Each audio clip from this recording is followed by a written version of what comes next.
வணக்கம். டான் தமிழுடைய இரவு நேர பிரதான செய்திகளுடன் புலேந்திரன் சுலக்ஷன். முதலில் தலைப்புச் செய்திகள். மிகப்பெரிய பொய்யை கூறி தற்போதைய அரசாங்கம் ஆட்சி அமைத்துள்ளது என ஐக்கிய மக்கள் சக்தி குற்றச்சாட்டு. இந்தியா கூறினால் கச்சதீவு குறித்து கலந்துரையாட தயார் என அமைச்சர் நலிந்த ஜேதிச தெரிவிப்பு. ஜனாதிபதி நிதியத்திலிருந்து பணம் பெற்றுக்கொண்ட ஏனைய அரசியல்வாதிகளின் பெயரும் வெளியிடப்படும் என அமைச்சரவை பேச்சாளர் அறிவிப்பு. அமைச்சர்கள் தமது கருத்தை சுதந்திரமாக வெளியிடலாம், அதற்கு எந்த தடையும் இல்லை என அமைச்சரவை பேச்சாளர் அமைச்சர் நலிந்த ஜேதிச தெரிவிப்பு.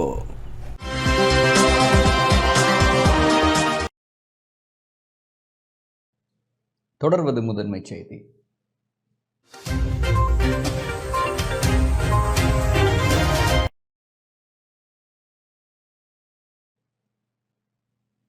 மிகப்பெரிய பொய்யை கூறி தற்போதைய அரசாங்கம் ஆட்சி அமைத்துள்ளது என ஐக்கிய மக்கள் சக்தி குற்றம் சாட்டியுள்ளது. சர்வதேச நாணய நிதியத்துடனான ஒப்பந்தத்தில் மாற்றங்கள் ஏற்படுத்தப் போவதாக மிகப்பெரிய பொய்யை கூறி அரசாங்கம் ஆட்சி அமைத்துள்ளதாக ஐக்கிய மக்கள் சக்தி நாடாளுமன்ற உறுப்பினர் ஹர்ஷடி சில்வா தெரிவித்துள்ளார். கொழும்பு இன்று இடம்பெற்ற ஊடகவியலாளர் சந்திப்பின் போதே அவர் இதனை குறிப்பிட்டுள்ளார். நாட்டில்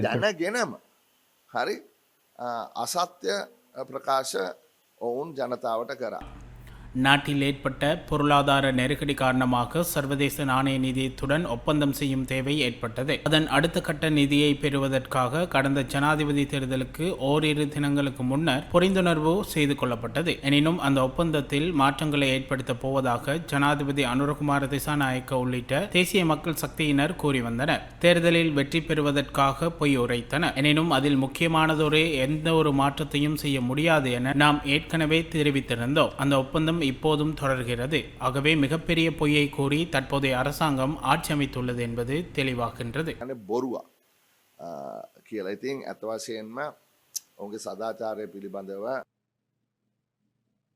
இந்தியா கோரினால் கச்சதீவு குறித்து கலந்துரையாட தயார் என அமைச்சர் நலிந்த திசாநாயக்க தெரிவித்துள்ளார்.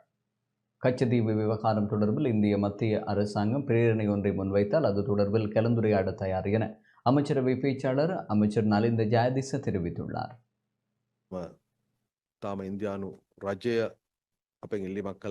இந்திய அரசியல் கட்சியொன்று அவ்வாறு தீர்மானம் எடுத்திருந்தாலும் இந்திய மத்திய அரசாங்கம் எம்மிடம் இது குறித்து எதனையும் தெரிவிக்கவில்லை. நாம் அரசியல் கட்சியின் தீர்மானங்களை பார்க்காமல் அரசாங்கத்தின் நிலைப்பாடு தொடர்பிலேயே அவதானம் செலுத்த வேண்டும். இந்திய மத்திய அரசாங்கம் கச்சத்தீவு கோரிக்கை தொடர்பில் பிரேரணை முன்வைத்தால் அது குறித்து கலந்துரையாடுவதற்கு நாம் தயாராக இருக்கின்றோம்.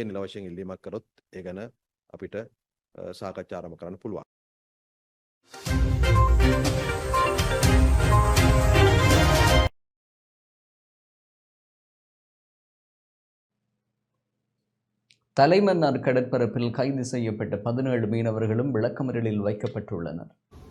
இலங்கை கடற்பரப்பில் அத்துமீறி நுழைந்த மீன்பிடியில் ஈடுபட்ட நிலையில் இன்று காலை தலைமன்னார் கடற்பரப்பில் வைத்து கைது செய்யப்பட்ட 17 இந்திய மீனவர்களையும் எதிர்வரும் 7ஆம் தேதி வரை விளக்கமறியலில் வைக்க மன்னார் நீதிமன்றம் இன்று உத்தரவிட்டுள்ளது. இலங்கை கடற்பரப்பில் அத்துமீறி நுழைந்து சட்டவிரோத முறையில் மீன்பிடி நடவடிக்கையில் ஈடுபட்ட 17 இந்திய மீனவர்கள் இன்று அதிகாலை தலைமன்னார் கடற்படையினரால் கைது செய்யப்பட்டனர். கைது செய்யப்பட்ட 17 மீனவர்களும் தலைமன்னார் கடற்படை முகாமில் தடுத்து வைக்கப்பட்டு முதற்கட்ட விசாரணைக்கு உட்படுத்தப்பட்ட பின்னர் மேலதிக விசாரணைகளுக்காக மன்னார் கடற்றொழில் நீரியல் வள திணைக்கள அதிகாரிகளிடம் ஒப்படைக்கப்பட்டனர். கடற்றொழில் திணைக்கள அதிகாரிகளின் விசாரணையின் பின்னர் மதியம் 1 மணியளவில் மன்னார் நீதவான் நீதிமன்றத்தில் 17 சந்தேக நபர்களையும் உட்படுத்திய நிலையில் 17 மீனவர்களையும் எதிர்வரும் 7ஆம் தேதி வரை விளக்கமறியலில் வைக்குமாறு நீதவான் உத்தரவிட்டுள்ளார். குறித்த மீனவர்கள் தலைமன்னார் கடற்பரப்பில் சட்டவிரோத இழுவை மடி வலைகளை பயன்படுத்தி மீன்பிடி நடவடிக்கையில் ஈடுபட்டிருந்த போது அப்பகுதியில் ரோந்து பணியில் ஈடுபட்டிருந்த இலங்கை கடற்படையினர் 2 ரோலர் படகுகள் உட்பட அதில் மீன்பிடியில் ஈடுபட்ட 17 மீனவர்களையும் கைது செய்திருந்தமை குறிப்பிடத்தக்கது.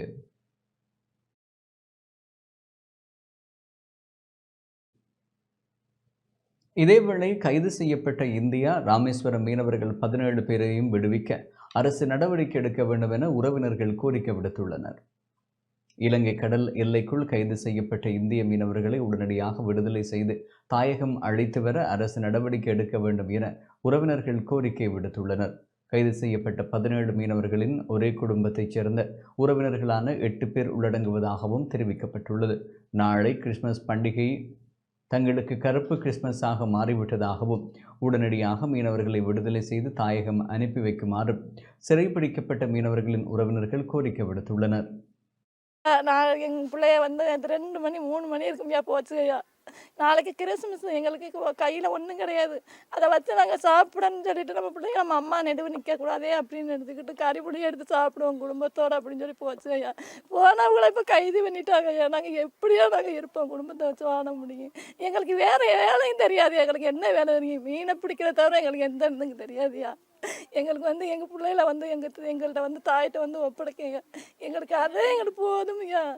என் பிள்ளை 2 பிள்ளையா அங்கே இருந்தால் என்ன யாரையா பாப்பா?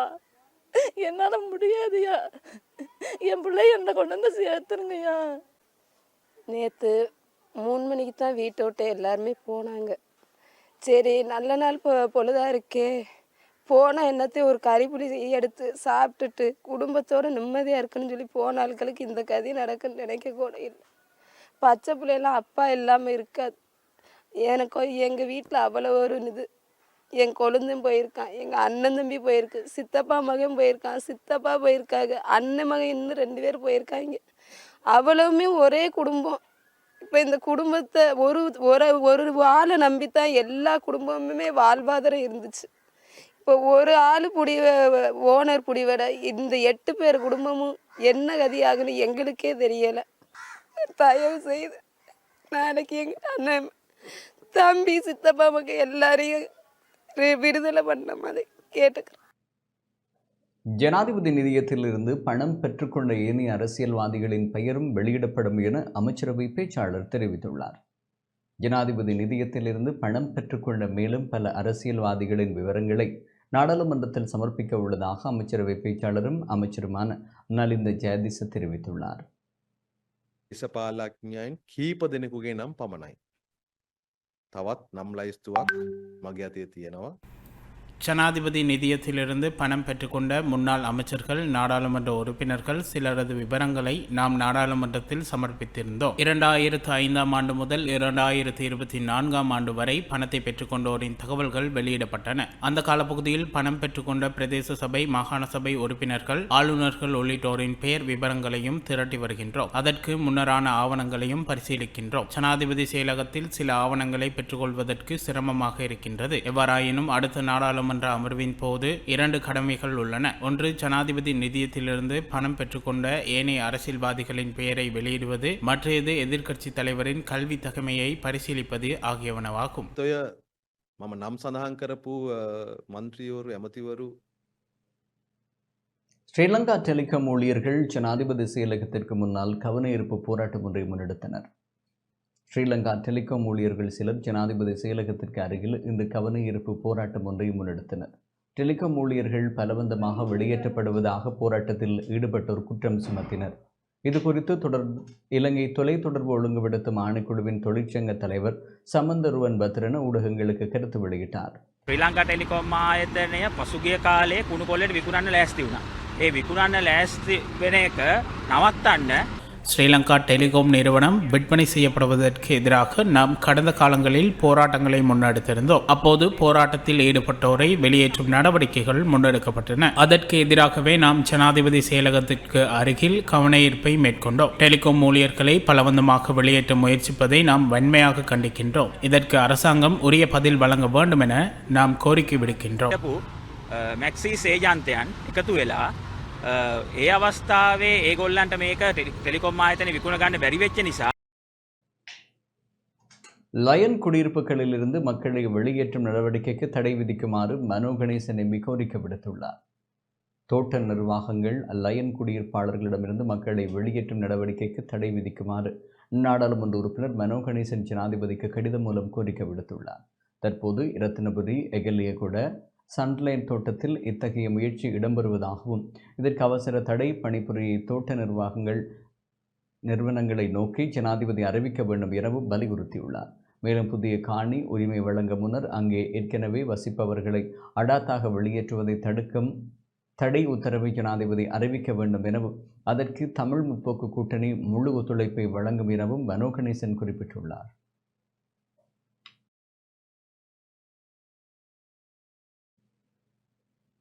ஜனாதிபதி நிதியத்தில் ஏதேனும் முறைகேடு நடந்துள்ளதா என்பது குறித்து குற்றப்புலனாய்வு திணைக்களத்தினர் விசாரணைகளை ஆரம்பித்துள்ளனர்.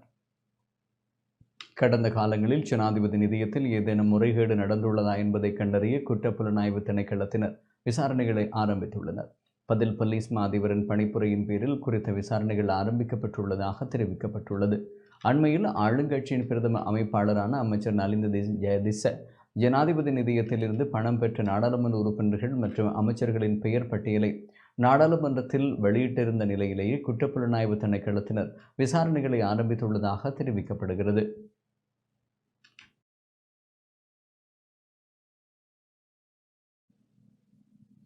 அரிசியை விநியோகிக்கும் முறையில் காணப்படும் சிக்கல்கள் விரைவாக நிவர்த்தி செய்யப்படும் என அமைச்சரவை பேச்சாளர் நலிந்த ஜெயதிச தெரிவித்துள்ளார். நாட்டில் அரிசி விநியோக செயற்பாடுகளில் சிக்கல்கள் இருப்பதை ஏற்றுக்கொள்வதாக அமைச்சரவை பேச்சாளரும் அமைச்சருமான நலிந்த ஜெயதிச தெரிவித்துள்ளார். அமைச்சரவை தீர்மானங்களை அறிவிக்கும் வாராந்த ஊடகவியலாளர் மாநாடு அரசாங்க தகவல் திணைக்களத்தில் இன்று நடைபெற்ற போதே இந்த விடயத்தை குறிப்பிட்டுள்ளார். නීතික සංස්ථාවට සහලා නය කිරීම සඳහා ඊට අමතරව පස්සේදී අපි පුද්ගලයන්ට තවසර ලබා දුන්නා. මේ වන විට සහල් මෙට්‍රික් இந்தியாவிலிருந்து அரிசி இறக்குமதி செய்யப்பட்டுள்ள போதிலும் விநியோக செயற்பாடுகளில் சிக்கல்கள் உள்ளன. அதனை நாம் ஏற்றுக்கொள்கின்றோம். அந்த பிரச்சனையை நிவர்த்தி செய்ய விரைவான நடவடிக்கைகள் எடுக்கப்படும். 70,000 மெட்ரிக் டன் அரிசியை இறக்குமதி செய்ய அரசாங்கம் அனுமதி அளித்திருந்தது. சத்தோச மற்றும் அரசு பல்நோக்கு கூட்டுத்தாபனத்தின் ஊடாக அரிசியை இறக்குமதி செய்வதில் ஏற்பட்ட சில சிக்கல் காரணமாக தனியார் துறையினருக்கும் அரிசி இறக்குமதிக்கான அனுமதி வழங்கப்பட்டுள்ளது. அதன் பிரகாரம் அரசு எதிர்பார்த்த தொகை இறக்குமதி செய்யப்பட்டுள்ளது. ஆயினும் அரிசியை விநியோகிக்கும் முறையில் சில சிக்கல்கள் காணப்படுகின்றன. அரசு தலையீட்டுடன் விரைவாக அனைத்து வர்த்தக நிலையங்களிலும் அரிசியை நுகர்வோர் பெற்றுக்கொள்வதற்கான நடவடிக்கைகள் எடுக்கப்படும். தனியார் துறையில் அரசாங்கத்தால் நேரடியான சில தலையீடுகளை மேற்கொள்ள முடியாத நிலையும் காணப்படுகின்றது. රජයේ විතක නීතික සංස්ථාවරා ගෙන්නනද සහල් බෙදා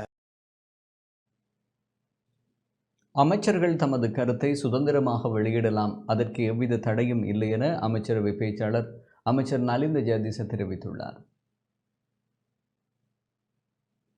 அரசாங்கத்தின் செயற்பாடுகள் தொடர்பில் அமைச்சர்கள் கருத்து வெளியிடுவதற்கு எவ்வித தடையும் விதிக்கப்படவில்லை என அமைச்சரவை பேச்சாளரும் அமைச்சருமான நலிந்த ஜெயதிச தெரிவித்துள்ளார். அமைச்சரவை தீர்மானங்களை அறிவிக்கும் வாராந்த ஊடகவியலாளர் மாநாடு அரசாங்க தகவல் திணைக்களத்தில் இடம்பெற்ற போதே ஊடகவியலாளர் எழுப்பிய கேள்விக்கு அமைச்சர் இவ்வாறு பதிலளித்தார். ඕනෑම ජාත්‍යන්තර වෙළඳ ආරක්ෂක ආදී ඕනෑම ගිවිසුමක් සම්බන්ධයෙන් අපි තීන්දුව ගන්න ලබන්නේ அமைச்சர்கள் தமது கருத்தை சுதந்திரமாக வெளியிடலாம், அதற்கு எந்த தடையும் விதிக்கப்படவில்லை. எனினும் அமைச்சுக்களின் தீர்மானங்களை அறிவிப்பதற்கு முறையான பொறிமுறை ஒன்றை உருவாக்கும் செயற்பாடுகள் முன்னெடுக்கப்படுகின்றன. குறிப்பாக அரசாங்கம் மற்றும் அமைச்சரவையின் தீர்மானங்கள் தொடர்பில் நான் ஊடகங்களுக்கு தெளிவுபடுத்துகிறேன். அதேபோல அமைச்சுக்களின் செயற்பாடுகள் தீர்மானங்கள் தொடர்பில் ஊடகங்களுக்கு அறிவிக்கப்பட வேண்டும். அதற்காகவே பொறிமுறை ஒன்று அவசியமாகின்றது. எதிர்காலத்தில் அந்த நடவடிக்கை ஒழுங்கமைக்கப்படும். ඉතාම විවෘතව සහ දුරදැක්මක් සහිතව මේවා සාකච්ඡා කරන්න අපි සූදානම්. பண்டிகை காலத்தை முன்னிட்டு யாழ்நகர வர்த்தக நிலையங்களில் சுகாதார பரிசோதனைகள் முன்னெடுக்கப்பட்டது. பண்டிகை காலத்தை முன்னிட்டு இன்றைய தினம் யாழ்ப்பாணம் பகுதியில் உள்ள உணவகங்கள் மற்றும் வர்த்தக நிலையங்களில் சுகாதார பரிசோதனை நடவடிக்கைகள் முன்னெடுக்கப்பட்டன. 28 உணவகங்கள் மற்றும் ஏனைய வர்த்தக நிலையங்களில் உள்ளடங்கலாக 28 வர்த்தக நிலையங்களில் இந்த பரிசோதனை நடவடிக்கைகள் முன்னெடுக்கப்பட்டது. அதில் 11 வர்த்தக நிலையங்களில் குறைபாடுகள் இருப்பது அவதானிக்கப்பட்டது. குறித்த வர்த்தக நிலையங்களில் வியாபாரத்திற்காக வைக்கப்பட்டிருந்த 9 வகையான உணவுப் பொருட்கள் அளிக்கப்பட்டதுடன் 4 வர்த்தக நிலையங்களுக்கு எதிராக சட்ட நடவடிக்கை மேற்கொள்வதற்காக வழக்கு பதிவு செய்யப்பட்டது. வடக்கு மாகாண சுகாதார சேவைகள் பணிப்பாளரின் படிப்பின் பேரில் சுகாதார வைத்திய அதிகாரி, தொற்றுநோய் தடுப்பு வைத்திய அதிகாரி, தாய் சேய் நல வைத்திய அதிகாரி மற்றும் சுகாதார பரிசோதகர்கள் இணைந்து பரிசோதனை நடவடிக்கை மேற்கொண்டிருந்தமை குறிப்பிடத்தக்கது.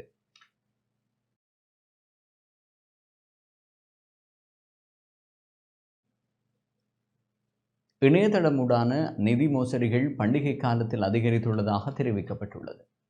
நாட்டில் இணையதளமுடான நிதி மோசடிகள் அதிகரித்துள்ளதாக இலங்கை கணினி அவசர தயார் நிலை குழுவின் பிரதான தகவல் பாதுகாப்பு அதிகாரி நிரோஷ் ஆனந்த் தெரிவித்துள்ளார். கொழும்பில் இன்று இடம்பெற்ற ஊடகவியலாளர் சந்திப்பின் போதே அவர் இது குறித்து விளக்கம் அளித்தார். இணையதளம் ஊடான நிதி மோசடிகள் அண்மை காலமாக அதிகரித்துள்ளன. சாதாரண முறைப்பாடுகளை விட பண்டிகை காலத்தில் 25% அதிகரிப்பை காணக்கூடியதாக இருக்கிறது. குறிப்பாக பயனர்களின் வங்கி கணக்கில் இருந்து பெருந்தொகையான பணம் மோசடி செய்யப்படுகிறது.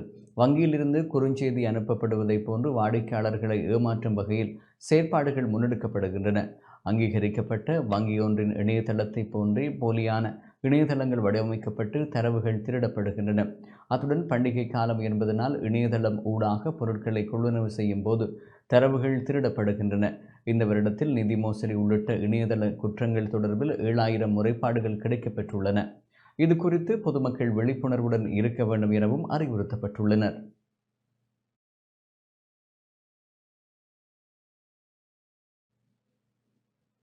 மன்னாரில் பண்டிகை கால வியாபாரம் சூடுபிடித்துள்ளது.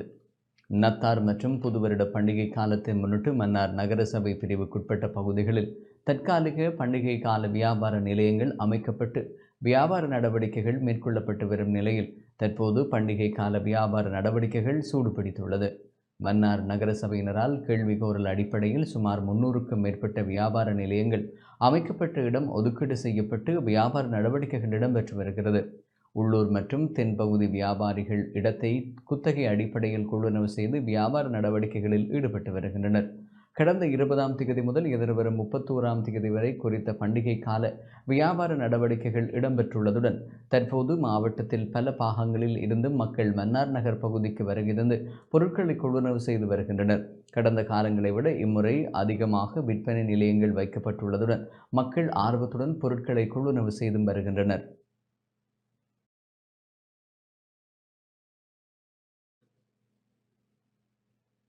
செய்திகள் தொடர்கின்றன.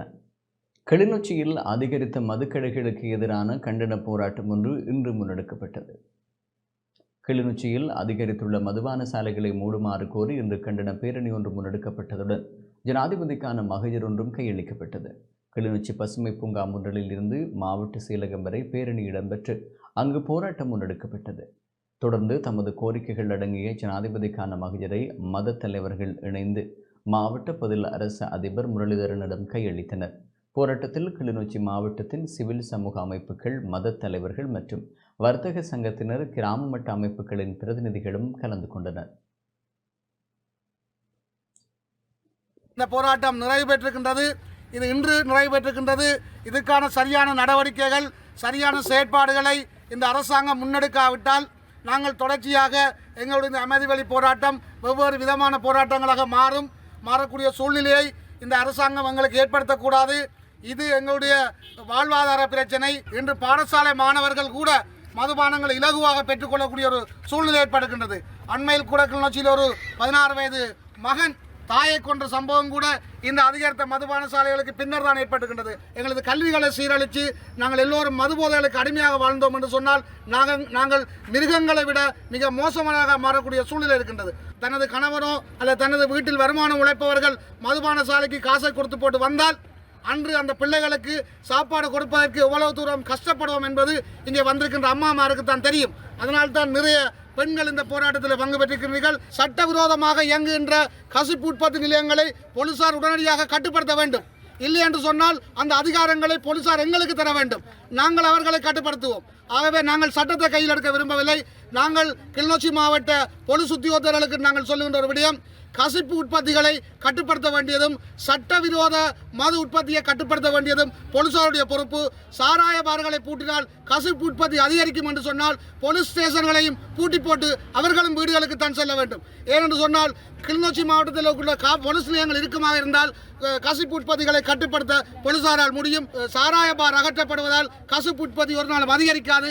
இவ்வாறான பொய் பிரச்சாரங்களை எவருமே மேற்கொள்ளக்கூடாது. குறிப்பாக சிறுவர்கள், இளையோர்கள் என்று பலரும் பாதிக்கப்படுகிறார்கள். இன்று மது பிரியர்கள் அதிகரிக்கப்பட்டிருக்கிறார்கள். கிளிநொச்சி மாவட்டத்தை நல்ல மாவட்டமாக வடிவமைக்கும் நோக்கிலே இந்த மதுபான சாலைகளை களைந்து ஆரோக்கியமான சமூகத்தை உருவாக்க நாம் ஒன்று சேர்ந்திருக்கிறோம். ஆகவே மேன்மை தங்கிய ஜனாதிபதி அவர்கள் தன்னுடைய அரசோடு இணைந்து இதற்குரிய நடவடிக்கை எடுக்க வேண்டும் என்ற கோஷங்கள் இங்கே கூறப்பட்டிருக்கிறது. புனித கைங்கரியத்தில் அனைவரும் பங்கு பெற்ற வேண்டும். இன்றையோடு விடாமல் இது தொடர்ச்சியாக நாங்கள் தொடர் போராட்டங்களின் ஊடாகத்தான் இதை நீக்கலாம் என்று நம்புகின்றோம். இதில் அனைவரும் மனித சமுதாயத்தை மேன்மை உள்ள சமுதாயமாக மாற்றுவோம் என்று கூறி நன்றி.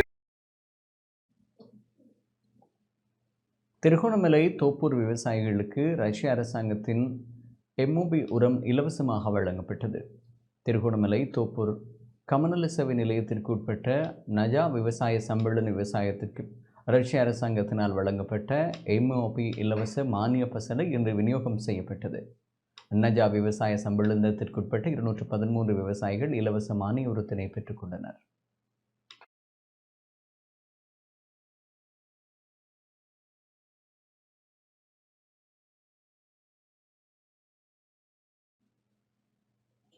கிளிநொச்சி பரந்தனில் பெண் சுயதொழில் முயற்சியாளர்களின் விற்பனை கண்காட்சி இடம்பெற்றது. பெண் சுயதொழில் முயற்சியாளர்களின் உற்பத்தி பொருட்களின் கண்காட்சியும் விற்பனையும் இன்று கிளிநொச்சி பரந்தன் பேருந்து நிலைய வளாகத்தில் நடைபெற்றது. உள்ளூர் உற்பத்தியை ஊக்குவிக்கும் நோக்குடன் கிளிநொச்சி மாவட்ட சீலக பெண்கள் பிரிவு மற்றும் மாவட்ட மகளிர் சம்மேளனத்தின் ஏற்பாட்டில் நிகழ்வுகள் நடைபெற்றது. கிளிநொச்சி மாவட்ட பெண்கள் அபிவிருத்தி உத்தியோகஸ்தர்கள் உதயனி நவரத்னம் தலைமையில் பெண் சுயதொழில் முயற்சியாளர்களின் உற்பத்தி பொருட்களுக்கு சந்தை வாய்ப்பினை ஏற்படுத்தி கொடுக்கும் முகமாக நடைபெற்ற மாவட்ட சீலக உதவி திட்டமிடல் பணிப்பாளர் கேதீஸ்வரன் கலந்து கொண்டு குறித்த விற்பனை கண்காட்சியை திறந்து வைத்தார். இதன்போது தொழில் முயற்சியாளர்களை இணையவழி சந்தைப்படுத்தலில் இணைக்கும் நிகழ்வும் ஆரம்பித்து வைக்கப்பட்டது. நிகழ்வில் கிளிநொச்சி மாவட்ட சீலக நிர்வாக உத்தியோகஸ்தர் அருந்தவராணி, தர்மம் நிலை நிறுவனர் நகுலேஸ்வரன், பெண்கள் வாழ்வுரிமை சங்க பணிப்பாளர் வாசுகி, பிரதேச செயலகங்களின் பெண்கள் பிரிவு உத்தியோகஸ்தர்கள், பரந்தன் வர்த்தக சங்க அங்கத்தவர்கள், மாவட்ட செயலக உத்தியோகஸ்தர்கள், கிளிநொச்சி மாவட்ட மகளிர் விவகார குழு சம்மேளன அங்கத்தவர்கள், தொழில் முயற்சியாளர்கள் உள்ளிட்ட பல தரப்பினரும் கலந்து கொண்டனர்.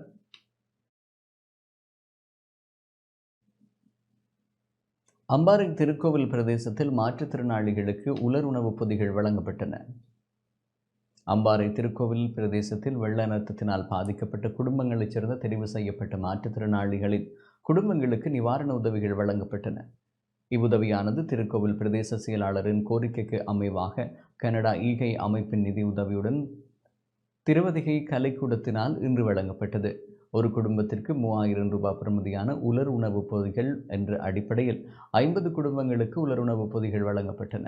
உலருணவுப் பொருட்களை திருக்கோவில் பிரதேச செயலாளர் தங்கையா கஜேந்திரன், உதவி பிரதேச செயலாளர் எஸ் நெருபா, உதவி திட்டமிடல் பணிப்பாளர் அனோஜா உஷாந்தன், கிராம நிர்வாக உத்தியோகஸ்தர் கந்தசாமி, ஈகை அமைப்பின் கிழக்கு மாகாண இணைப்பாளர் எஸ் ராகவன் மற்றும் திருவதிகை கலைக்கூடத்தின் தலைவர், பொருளாளர், சமூக சேவை பிரிவின் அபிவிருத்தி உத்தியோகஸ்தர்கள், மாற்றுத்திறனாளிகள் அமைப்பின் தலைவர் ஆகியோரும் கலந்து கொண்டனர்.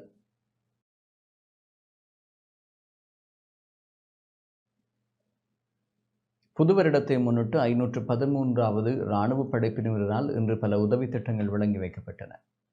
நத்தார் புது வருடத்தை முன்னிட்டு பாடசாலை மாணவர்கள் மற்றும் குறைந்த வருமானம் பெறும் கர்ப்பிணி பெண்கள், வயோதிபர்களுக்கு 513வது இராணுவ படைப்பிரிவினரால் இன்று உதவி திட்டங்கள் வழங்கி வைக்கப்பட்டன.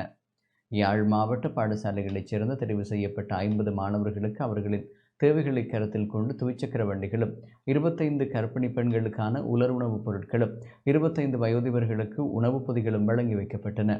நிகழ்வில் வடமாகாண ஆளுநர் நாகலிங்கம் வேதநாயகன், யாழ்ப்பாண மாவட்ட கட்டளை தளபதி மேஜர் ஜெனரல் மானத ஜயம்பத், 513வது படைப்பிரிவின் கட்டளை தளபதி, 51வது படைப்பிரிவின் கட்டளை தளபதி மேஜர் ஜெனரல் நிசாந்த முத்துமால, 513வது படைப்பிரிவின் கட்டளை தளபதி பிரிகேடியர் பிரசாந்த் ஏகநாயக்க, தெல்லிப்பளை சுகாதார வைத்திய அதிகாரி நந்தகுமார் மற்றும் இராணுவ உயர் அதிகாரிகள், பொதுமக்கள், பாடசாலை மாணவர்கள் பலர் கலந்து கொண்டு குறித்த துவிச்சக்கர வண்டியை வழங்குவதற்கு கனடாவைச் சேர்ந்த புலம்பெயர் உறவினர் ஒருவர் நிதி பங்களிப்பினை வழங்கியிருந்தமையும் குறிப்பிடத்தக்கது.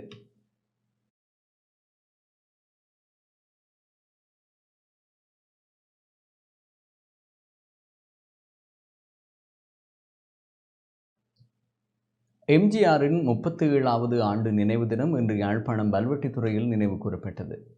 தமிழக முன்னாள் முதல்வரும் புரட்சித் தலைவருமான எம்ஜி ராமச்சந்திரனின் 37வது நினைவு தினம் யாழ்ப்பாணம் வல்வெட்டித்துறையில் இன்று நினைவு கூறப்பட்டது. வல்வெட்டித்துறை எம்ஜிஆர் நற்பணி மன்றத்தின் ஏற்பாட்டில் வல்வெட்டித்துறை ஆலடி உள்ள எம்ஜிஆர் நினைவு தூபியில் மன்றத்தின் தலைவர் தில்லையம்பலம் ஜெயராஜ் தலைமையில் நிகழ்வுகள் இடம்பெற்றது. இதன்போது அவரது உருவச்சிலைக்கு முன்னாள் நாடாளுமன்ற உறுப்பினர் எம்.கே. சிவாஜிலிங்கம் மாலை அணிவித்து அஞ்சலி செலுத்தினார்.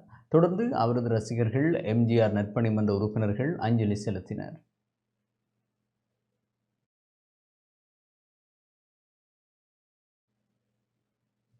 ஜபரகமுவா மாகாணத்தில் புதிதாக 154 பட்டதாரிகளுக்கு ஆசிரியர் நியமனம் வழங்கி வைக்கப்பட்டது.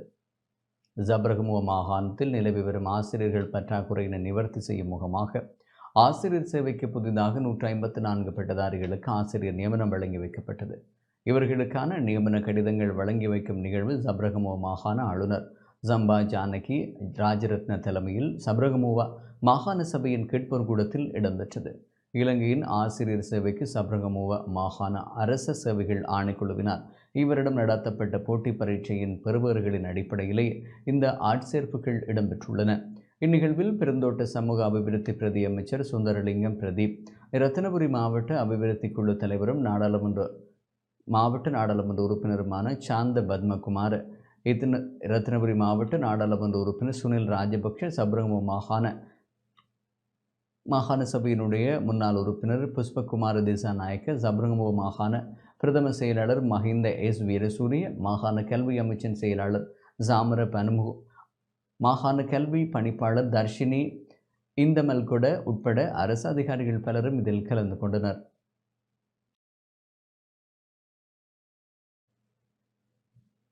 யாயல பகுதியில் உள்ள வீடொன்றின் மீது இன்று அதிகாலை துப்பாக்கிச்சூடு நடத்தப்பட்டுள்ளது.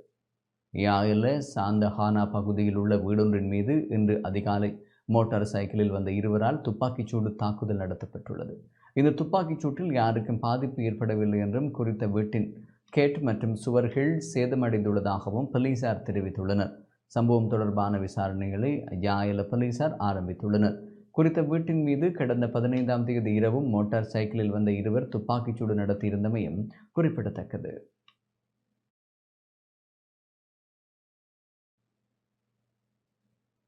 நுவரெலியா நோவுட் சென்ட் ஜார்டிலரி தோட்ட தேயிலை மலையிலிருந்து 2 சிறுத்தை குட்டிகள் மீட்கப்பட்டுள்ளன.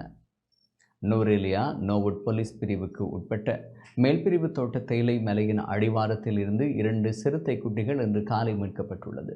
இந்நிலையில் 2 குட்டிகளும் காணப்பட்ட பகுதிகளில் பெரிய சிறுத்தை புலி ஒன்று அலைந்து திரிவதாகவும் அந்த பகுதிக்கு சென்று தொழில் புரிய முடியாத சூழ்நிலை நிலவுவதாகவும் தொழிலாளர்கள் தெரிவிக்கின்றனர்.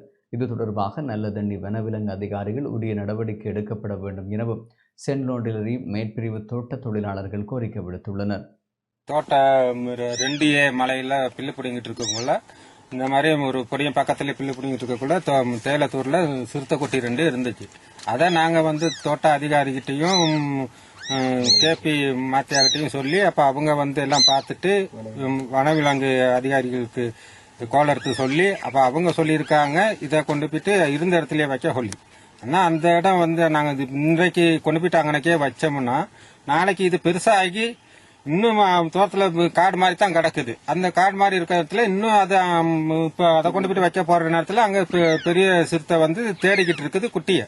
இப்போ இதை நாங்கள் தோட்டத்தில் வேலை செய்யறதா என்ன செய்யறது? நாங்கள் சிறுத்தை சுத்தி தேடிக்கிட்டு இருக்கு. நாங்க போயிட்டு வேலை செய்யக்குள்ள அடிச்சிச்சுனாக்கா நாங்க பயந்து தான் வேலை செய்ய வேண்டியதா இருக்கு. இதை தோட்ட அதிகாரிகளோ விலங்கு துறை அவர்களுக்கு இதை சரியான முடிவை ஒன்று எடுக்கணும். எங்களுக்கு என் பக்கத்துல தான் ஒரு பொடியை வேலை செஞ்சு இருந்தாரு. 2B மலை இது, 2A மலை இது. அந்த சிறுத்தை குட்டி 2 கண்டு அவர் பயந்து அடிச்சு ஓடினாரு. அந்த நேரத்தில் அந்த பெரிய சிறுத்தை பாஞ்சு எங்களை நாங்க இருக்கோம் பாஞ்சு அங்கிட்டு போயிடுச்சு. மறுபடி தேடிக்கிட்டு இருக்கு. இன்னும் இந்த மலையை தெரிஞ்சுக்கிட்டு தான் இருக்கா சிறுத்தை? தெரிஞ்சுக்கிட்டே இருக்கு. இந்த வனவிலங்கு அதிகாரிகளும் அறிவிச்சீங்களா? அறிவிச்சோம். என்ன சொன்னாங்க? இதுவரைக்கும் நாங்களும் 10 மணிக்கு அறிவிச்சோம். இப்ப 2 மணி ஆக போது இதுவரைக்கும் இன்னும் ஒரு பதிலும் இல்லை. தொடர்கின்றன.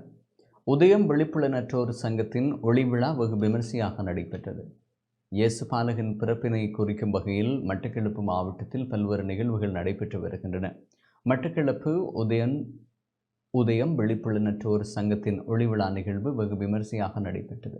நிகழ்வில் ஆன்மீக அதிதிகளாக அருட்தந்தைகளான ஜெகதாஸ் மற்றும் லோரன்ஸ் ஆகியோர் கலந்து கொண்டதுடன் பிரதம அதிதியாக மட்டக்களப்பு மாவட்ட இலங்கை தமிழரசு கட்சியின் பாராளுமன்ற உறுப்பினர் ஸ்ரீநேசன் கலந்து கொண்டார். சிறப்பு அதிதிகளாக மட்டக்களப்பு வலய முன்னாள் உதவி கல்வி பணிப்பாளர் தயானந்தன், கதிரவன் கலைக்கழக தலைவர் இன்பராஜ் ஆகியோரும் பங்கேற்றனர். விழிப்புலனற்றவர்கள் மற்றும் அவர்களின் உறவினர்கள் மாணவர்களினது இயேசு கிறிஸ்து பிறப்பின் மகிமையை குறிக்கும் வகையிலான பல்வேறு நிகழ்வுகளும் நடத்தப்பட்டன.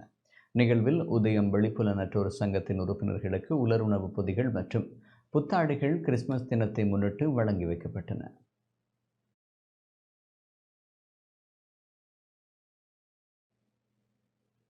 யாழில் வெள்ளத்தால் பாதிக்கப்பட்ட மக்களுக்கு சந்நிதியான் ஆச்சிரமத்தால் உதவிகள் வழங்கப்பட்டுள்ளன. யாழ்ப்பாணம் மாவட்டம் சண்டிலிப்பாய் மற்றும் நல்லூர் பிரதேச செயலகத்திற்கு உட்பட்ட பகுதிகளில் வெள்ளத்தால் பாதிக்கப்பட்ட தெரிவு செய்யப்பட்ட 70 குடும்பங்களுக்கு சந்நிதியான் ஆச்சிரமத்தால் அத்தியாவசிய உணவுப் பொருட்கள் வழங்கப்பட்டுள்ளன. சண்டிலிப்பாய் பிரதேச செயலகத்திற்குட்பட்ட சண்டிலிப்பாய் மத்திய பிரதேசத்தில் J142 கிராம சேவையாளர் பிரிவில் தெரிவு செய்யப்பட்ட 48 குடும்பங்களுக்கு, நல்லூர் பிரதேச செயலகத்திற்குட்பட்ட சங்கிலியன் தோப்பு பிரதேசத்தில் J109 கிராம சேவையாளர் பிரிவில் தெரிவு செய்யப்பட்ட 22 குடும்பங்களுக்கு அத்தியாவசிய உலருணவுப் பொருட்கள் வழங்கி வைக்கப்பட்டன. இவ்வுதவிகளை சந்நிதியான் ஆச்சிரம முதல்வர் கலாநிதி மோகனதாஸ் சுவாமிகள் குறித்த பகுதிக்கு நேரடியாக விஜயம் சென்று வழங்கி வைத்தார்.